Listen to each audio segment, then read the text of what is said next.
안녕하세요. 예. 제가 요새 이 핫프레스로 뜨는 파면이라는 파묘라는 영화가 지금 이제 200만 돌파라고 그러는데 혹시 보셨나요? 안 보셨어요? 제가 어저께 혼자서 가서 영화관에 가서 혼자서 팝콘 먹으면서 파묘라는 영화를 봤습니다. 200만 돌파라고 그래서 뭐 1000만을 기대한다 그래서 얼마나 인기가 있나 해서 그 영화를 봤는데 그 영화를 안 보셨으니까 제가 그 영화에 대해서 잠깐 홍보는 아니고 오늘 성경 말씀하고 연관되어 돼서 말씀드릴까 합니다. 아마 제가 미리 말하면 재미가 없어서 안 보실 수도 있는데 그게 이제 묘지를 파는 무속신앙에 관련된 거기도 하지만 우리가 종교적으로도 이 연관성이 있습니다. 어린 아이가 이제 귀신에 이제 휩싸여서 한 집안이 힘들어하는 과정에서 그 종손인 아들이 자기 자식만은 살리고 싶어서 그 묘를 이장하는 얘기입니다. 저도 얼마 전에 저희 집사람을 이장을 했거든요. 그러니까 제가 유토피아 초보반에 있던 저희 집사람을 이거를 저희 양주에 가까운 이담 추모관으로 옮겼습니다. 옮기면서 이제 부부단을에 옮겼습니다. 그러니까 저도 묘자리를 저도 본 거죠. 묘자리를 미리 하나 더 하는 겁니다. 왜냐면 집사람이 제가 죽으면 이제 또 애들이 우왕좌왕 할 거고, 집사람이 개인단에 있는 상태에서 이제 부부단으로 옮겨놓으면 제가 이제 죽으면 그걸로 이제 옮길 수 있어서 부부단으로 옮겼습니다. 그럼 애들이 제가 죽어도 우왕좌왕 하지 않고 엄마 옆으로 제 일고를 갖다 놓을 것 같으니까 몇 자리를 대신받다라고 해도 뭐 과언이 아니죠. 이 파묘라는 영화도 귀신들의 휩싸여서 아버지가 귀신 혼령에 있고 본인도 이상한 소리를 듣고 있고 아이가 막 너무너무 울고 있어서 이 원인이 뭔가 하고 이제 무당을 불렀더니 이게 묘자리를 잘못 둬서 그렇게 됐다라고 하면서 묘자리를 이제 바꾸는 영화입니다. 그걸 보면서 저도 최근에 이제 저희 집사람을 이제 많이 이장을 했기 때문에 좀 동감이 가는 부분도 있고 무속신앙을 갖다가 제가 얘기하는 게 아니라 우리가 이 하나님이 있다고 믿는 사람은 하나님이 있는 거고 하나님이 없다고 생각하는 사람은 하나님이 없다. 우리가 천국이 있냐고 생각할 때 천국이 있다고 믿는 사람은 천국이 있지만 천국이 없다고 생각하는 사람은 천국이 없습니다.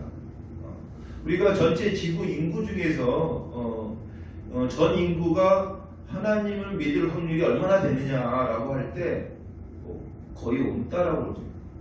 전국에 만약 전 세계에 불교 신자가 온통 다 불교 신자가 될 확률도 없습니다. 그러면 불교 신자를 믿는 사람들은 다 지옥을 갈 것이고 하나님을 믿는 사람은 다 천국을 갈 것이냐? 오늘 성경 말씀에서 이런 말이죠.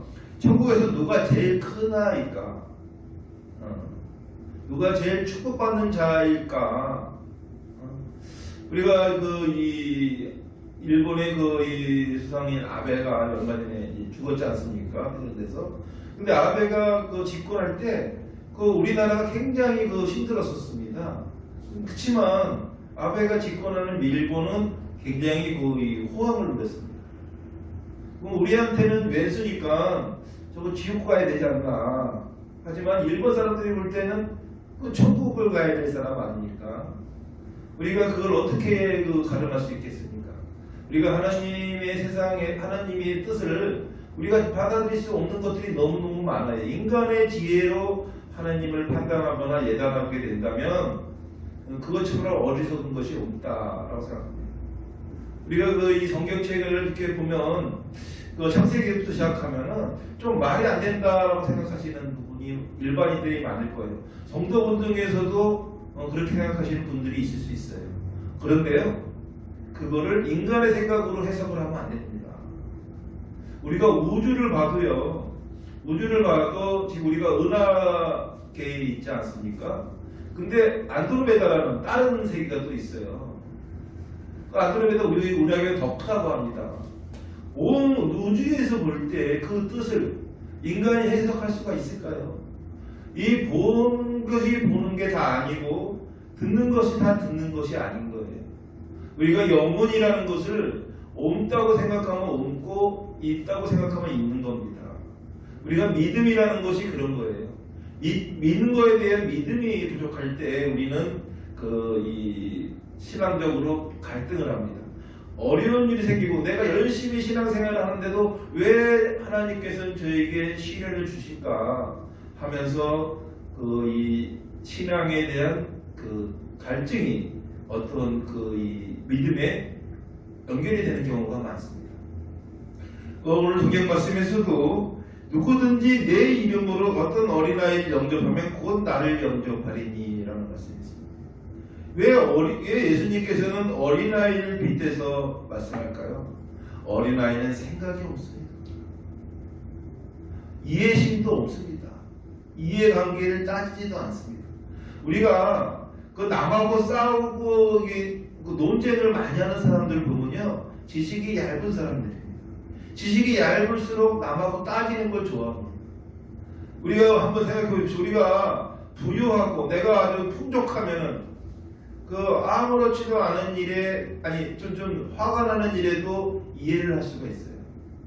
한데 우리가 좀 궁핍하고 내가 지금 어려우면은 사소한 것에도 저 사람이 나를 멸시하나, 저 사람이 나를 무시하나 하고 화가 납니다. 왜 그럴까요? 내 마음이 풍족하지 못해서가 아닙니까? 근데 더 큰 거는요, 하나님을 믿지 않기 때문에 더 그렇습니다. 어렵고 힘든 일이 있어도 지금 이 힘든 시련은 하나님의 어떠한 뜻이 있으리라고 믿어야 지금의 어려움을 극복할 수 있다는 겁니다. 우리가 힘들 때 우리가 이런 말을 해요. 인간과 짐승의 차이점이 뭐냐? 우리가 집에서 기르는 이 개가 있다고 칩시다. 그러면 그 개를 아무리 주인이 학대를 해도 그 개는 자살을 할 수가 없어요. 그냥 아프고 깨갱거릴 뿐입니다. 어떤 주인이 고통을 줘도 스스로 뒤에 날카로운 이빨로 혀를 깨물고 죽지는 않습니다. 그냥 낑낑 앓고 병들어서 나중에 죽을 수는 있어도 본인이 자살을 할 수는 없어요. 근데 인간은 어떤가요? 인간은 언제든지 자살할 수 있습니다. 이 세상이 치사하고 더럽고 아니면 이 세상이 공포스럽고 이 세상이 나에게 엄청난 시련이 올 때 차라리 죽는 게 더 낫다라고 생각해서 자살을 합니다. 이게 유일하게 인간과 동물의 차이점입니다. 동물은 자살을 하지 않아요. 하지만 인간은 이 세상이 아니 꺾고 더러우면 자살을 합니다. 근데 왜 자살을 할까요? 하나님을 믿지 않기 때문에 자살을 하는 겁니다. 하나님의 뜻을 헤아릴 수 없기 때문에 이 고통에 대해서 벗어날 수 없어서 이 자살을 선택합니다. 근데 어린아이는 어떤가요? 오늘 예수님께서 말씀하신 대로 어린아이는 누구를 시기하거나 누구를 원망하거나 아무것도 하지 않습니다. 그냥 부모가 나에게 해주는 것에 대해서 받아들일 뿐입니다. 안 그런가요? 애들은 아무것도 바라거나 기대하지 않습니다. 이러한 자기 자신이 뭐라고 생각하는 생각을 가질 때 누구를 미워하거나 누구와 논쟁을 다투거나 물질적이나 금전적으로 힘든 거에 대해서도 헤아리지 않습니다. 우리가 조금 더 이 사회생활을 하면은 물질적, 금전적인 문제에 대해서 괴로워하거나 또 그 욕심에 대해서 추구하지 않을 수가 없어요. 그렇지 않습니까? 근데 그렇게 힘들고 괴롭고 어떤 욕심에 대해서 차지하지 못할 때 우리 누굴 찾나요? 하나님을 찾나요? 아니면 주변의 이웃을 찾나요? 우리는 일단은 주변의 이웃을 찾죠. 형제를 찾고 가족을 찾은 다음에 또 이웃을 찾는데 이 가족이요, 이웃 맛도 못한 경우가 많아요. 내가 매일 만나고 있는데 이웃이 먼데 있는 친척보다 나아서 우리가 이렇게 얘기하죠. 이웃사촌이다. 먼데 있는 친척보다 가까이 있는 이웃이 낫다라는 말을 합니다. 실제로도 그렇죠. 오히려 이 가족에게 기대를 해서 상처를 받고 가족들하고 반목하는 경우가 많아요. 우리가 이 톨스토이가 이런 말을 했습니다. 이 세상에 가장 소중한 사람이 누구냐? 라고 할 때 어떤 사람은 뭐 가족이다, 우리 형제다, 부모님이다, 또는 자식이다라고 할 수 있죠. 하지만 가장 소중한 것은 내 앞에 있는 사람입니다. 내가 만약에 갑자기 뇌출혈로 쓰러졌다. 그럼 먼데 있는 내 아들이나 내 부모가 나를 케어해줄까요? 그렇지 않죠. 바로 내 앞에 있는 사람이 119에 전화를 겁니다. 그러니까 가장 소중한 사람은 내 앞에 있는 사람이 가장 소중한 사람입니다. 그래서 먼데 있는 친척보다 가까이 있는 이웃이 낫다라고 하는 겁니다. 우리는 그 내 앞에 있는 사람과 논쟁을 하고 또 그 앞에 있는 사람과 미움과 시기로서 한다면 가장 어리석은 삶을 산다고 저는 생각합니다. 항상 우리가 믿음을 가진 사람은 내 앞에 있는 사람을 소중하게 생각해야 됩니다. 내 앞에 있는 사람이 설사 왼수라고 해도 그 사람은 소중한 사람입니다. 아니 내하고 막 말다툼하고 싸우고 있다가 내가 쓰러졌어. 그러면 누가 전화를 걸까요? 119에. 바로 나랑 언쟁을 높이던 사람이 전화를 겁니다. 나를 사랑하고 아끼는 내 가족이 119에 전화가 오는 게 아니라 나랑 논쟁을 하던 내 앞에 있는 사람이 나를 구원해 준다는 거죠. 그런 마음의 자세를 갖는다면은 세상에 싸울 것도 다툴 것도 없죠. 그런데 그게 이론과 현실의 괴리입니다. 마음은 그래요. 마음은 진짜로 싸우고 싶지 않고 저 사람을 이해하고 싶은데 우리가 배려가 지속되면 뭡니까? 권리가 되잖아요. 저 사람을 이해해주고 보듬어 줬는데 저 사람은 저걸 늘 나를 호구로 본다는 거죠. 이해해줬는데도 불구하고 그 감사함이라는 것은 우리가 매일매일 이 이해를 받다 보면은 매일매일 배려를 하다 보면은 이 배려를 받는 사람이 그게 권리가 되어버려요. 저 사람은 나한테 당연히 해줘야 된다고 생각하죠. 당연히 해줘야 되는데 어쩌다가 한번 안 해주면 그 사람이 그럴 수가 있어라고 실망을 하고 또 심지어는 흉까지 보죠. 그러니까 그 말이 이제 배려가 지속되면 권리가 된다는 얘기인데 그렇다고 그 마음이 그 사람이 그런 걸 한다고 해서 그거다가 단절시키는 어리석음은 우리 성도님께서는 하지 않으셨으면 좋겠습니다. 우리가 늘 살아가면서 그렇게 항상 좋은 사람만 만나는 게 아닙니다. 항상 나에게 배려를 베푸는 사람만 만나는 것도 아닙니다. 그런데 우리는 그렇게 살고 있죠. 항상 내가 한 것은 크고 상대가 한 것은 작아 보인다는 거예요. 내가 한 배려는 엄청난 큰 배려고 심지어 은혜라고 생각하고 이 상대가 나한테 주는 거는 약간의 배려, 약간의 양보 이렇게 생각하는 건 아닌지 우리 성도분들은 한번 대인관계에 대해서 생각해 보실 필요가 있습니다. 저는 이 오늘 성경 말씀 마태복음 18장 8절에 보면은 저는 이런 생각을 합니다. 항상 우리가 천국을 간다고 해서 천국에 가면 또 서열이 있는지는 안다. 그래서 누가 제일 크냐고 물어보는 겁니다. 제자들이요. 근데 제가 이런 말을 해요.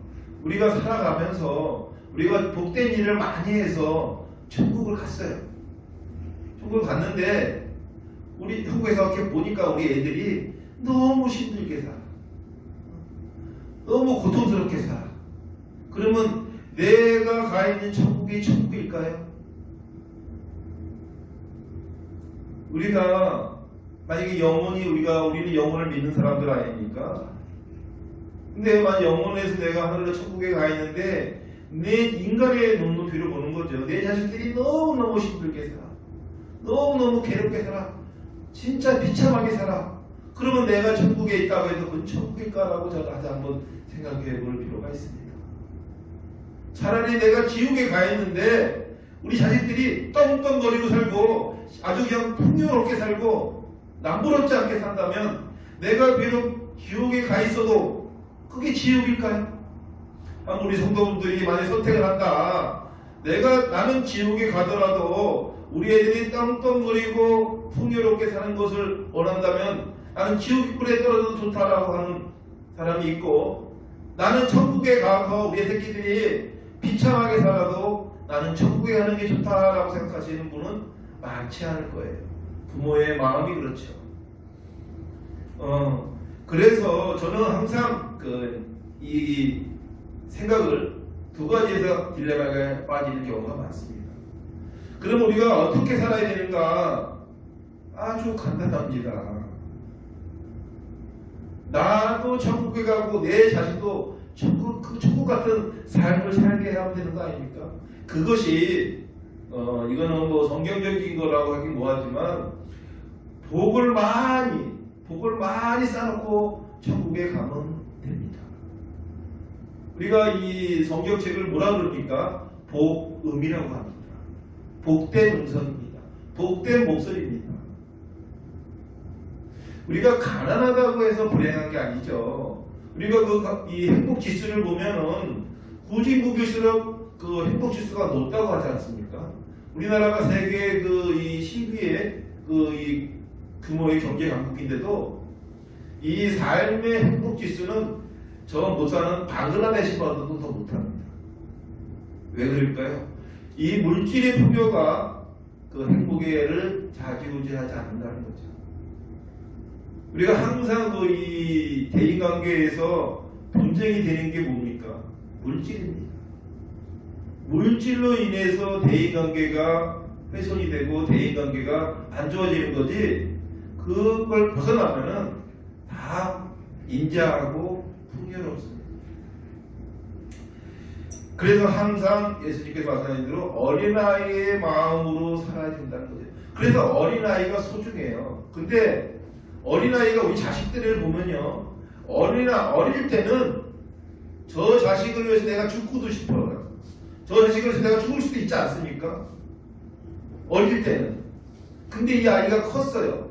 똑같은 그 아이인데 그 아이가 컸을 때는 그 아이를 위해서 죽을까요? 안 죽습니다. 조회수 같은 놈 내 말 안 들어서 죽었다고 할 수도 있고, 저놈 이렇게 왜 내 말을 안 들을까라고 생각을 하죠. 근데 어릴 때 똑같은 아이 아닙니까? 똑같은 내 자식인데 어릴 때는 진짜로 눈에 들어가도 안 아플 정도가 이상이 아니라 저 아이를 위해서 내가 죽을 수도 있다는 거죠. 근데 그 아이가 20살이 넘고 30살이 넘으면 그 자라는 가정 중에서 내 말을 개친하게 안 듣고, 또 결혼해서 지 마누라, 지 남편만 생각하고 이 떨어져 있는 때는 똑같은 자식인데도 그 자식에 대해서 생각하는 게 다르죠. 왜 그럴까요? 똑같은 자식인데 왜 어릴 때 그 마음을 갖지 않냐면 그 어린 아이가 머릿속에 뭐가 들어있는 거죠. 어릴 때는 아무것도 안 들어있으니까 부모가 채워줘야 되니까 위험하고 이런 거에 대해서 보호해야 되지만, 이게 성인이 됐으니까 그 머릿속에 많은 이 잡다한 것이 들어가서 부모를 판단하고 예단한다는 거죠. 부모가 하는 거에 대해서는 어릴 때는 어떠세요? 엄마가 입에서 우물우물거려서 먹던 음식을 넣어줘도 애는 먹습니다. 근데 성인이 돼서 입에 넣었던 걸 떠나서 먹던 숟가락을 줘도 기분이 나쁘죠. 아니, 엄마 어떻게 먹던 숟가락을 날 줘? 깨끗이 닦아주고 다 해야지. 아니, 어릴 때는 엄마가 입에 잘 소화 못할까봐 입에서 오물해서 주는 경우도 그냥 받아 먹던 애가 숟가락에 뭐가 묻었다고 투정을 하고, 그러면 우리가 왜 그럴까요? 똑같은 아이인데 그 아이의 머릿속에 뭐가 들어가냐가 중요해요.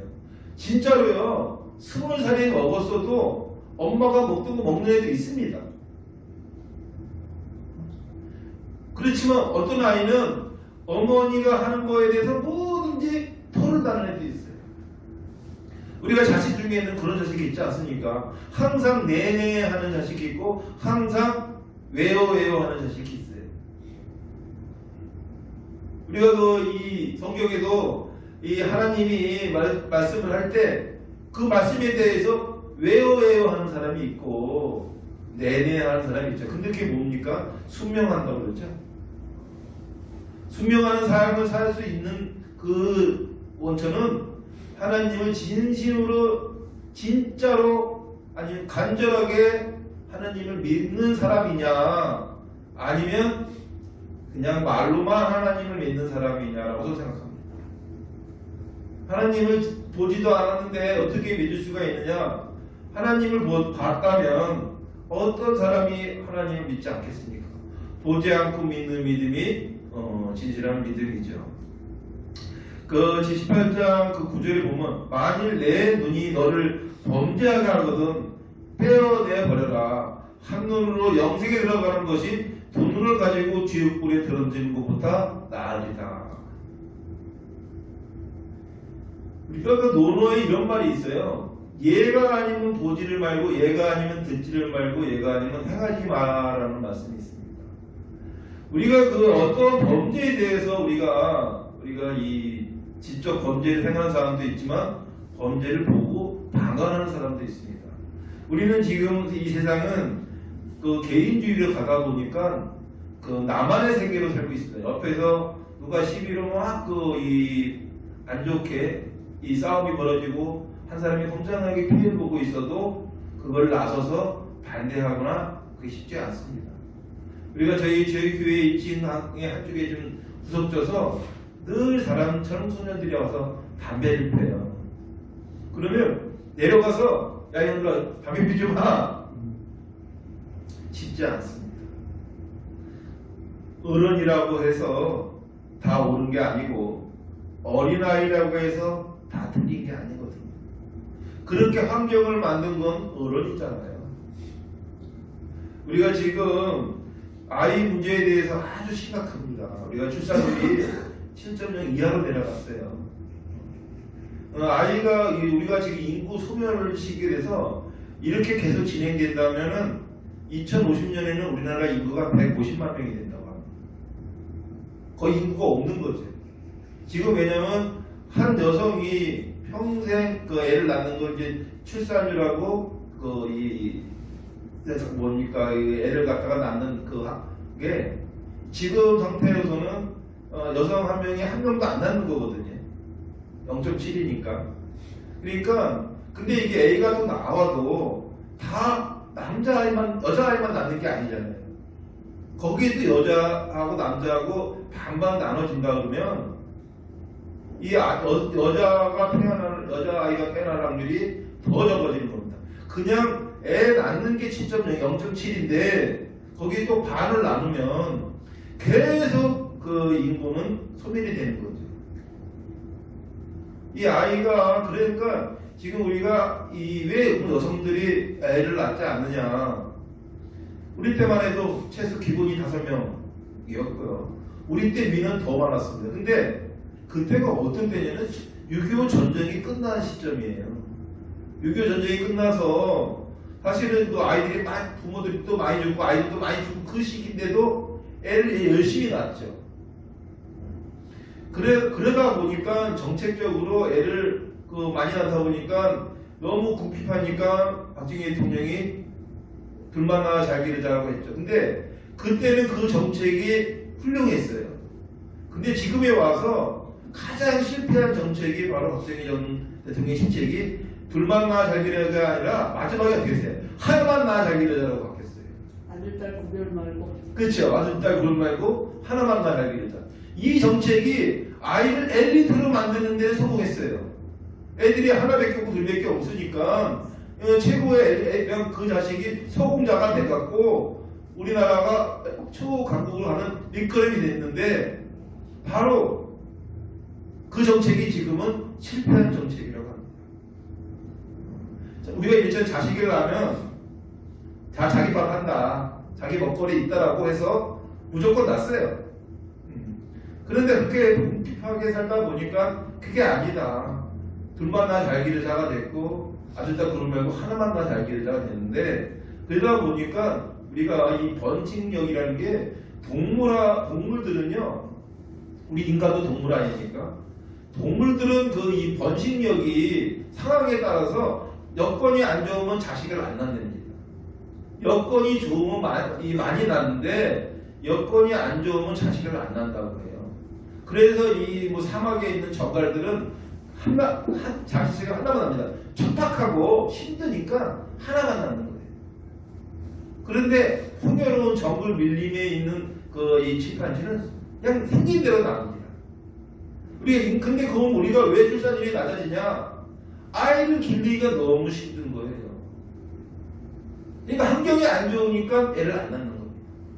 집을 마련하는데 신경 써야 되고 직장을 구하는데 신경 써야 되니까 애를 낳을 수가 없어요. 환경이 척박해진 거죠. 그런데 풍요로운 대한민국에서 왜 환경이 척박해졌냐? 정책이 잘못돼서 척박해진 거죠. 우리가 하나만 다 잘 기르자 해서 경제력이 좋아지면 그거를 아이의 출산율로 이게 해소해야 되는데 그러지 못했던 거죠. 지금 젊은 친구들이 어리석어서 자식을 안 낳는 게 너무 똑똑해서 자식을 안 낳는 겁니다.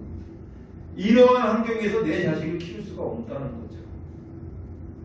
그래서 우리가 삶을 사는 데 있어서 가장 이 중요한 게 이 마음적으로 좀 풍요로움이 생각해야 됩니다. 이런 환경에서 얼마 전에 뉴스에 보니까 11명의 자녀를 낳은 젊은 그 부부가 있더라고요. 그냥 생기는 대로 나와서 11명이에요.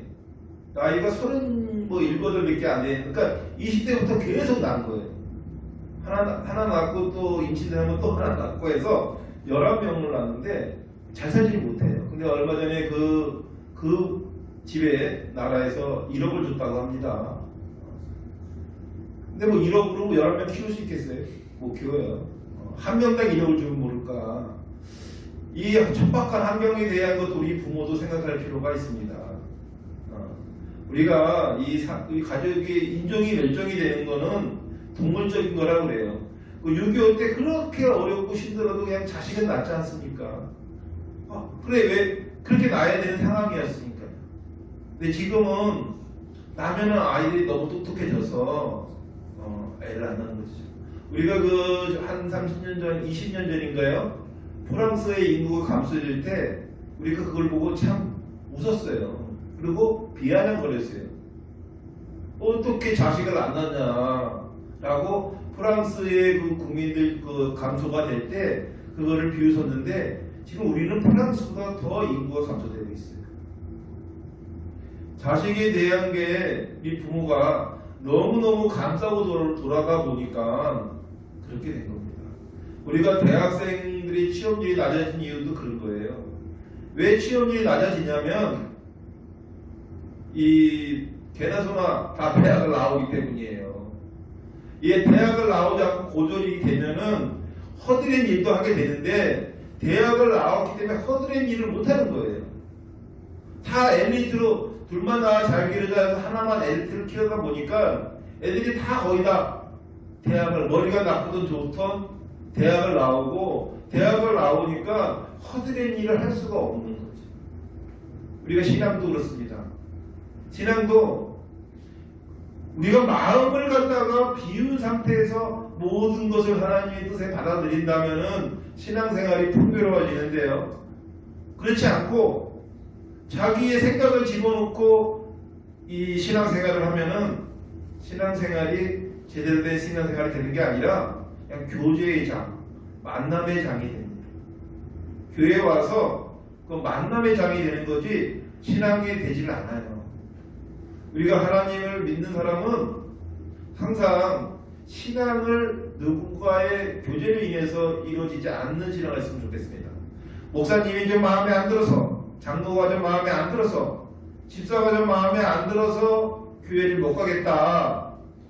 이게 바로 생각을 집어넣은, 어린아이는 내가 목숨을 걸어서라도 지킬 수 있지만 생각을 집어넣은 그 큰 자식은 밉상이고 혼내치고 그렇지 않습니까? 우리가 그게 바로 하나님과 우리의 관계입니다. 우리가 어린아이 아무것도 없이 모든 것을 하나님께 순명할 때는 부모가 자식에게 어린아이에게 걔가 울면 우는 대로 또 걔가 어떻게 되면 어떻게 될까 걱정해서 채워주지 않습니까? 왜 우리가 그런 어린아이 마음으로 하나님을 따를 때 하나님께서는 우리에게 은혜를 주신다. 그러한 믿음의 생활을 하셨을 때 지금 오늘 10장에 상가 이 작은 자 중에 하나도 없인 여기지 마라. 너에게 말하노니 그들이 천사들이 하늘이 내 아버지의 얼굴을 항상 배웠느니라. 우린 예수를 우리가 믿는다 하지만 진심으로 믿는가 자신을 한번 되돌아볼 필요가 있습니다. 우리가 예수님은 모든 죄를 엎에서 돌아가신 거 아닙니까? 그러니까 우리는 그 행복을 축복을 우리가 잘 받아들여서 우리 이웃에게도 사랑을 베푸는 성도가 되시기를 축원합니다.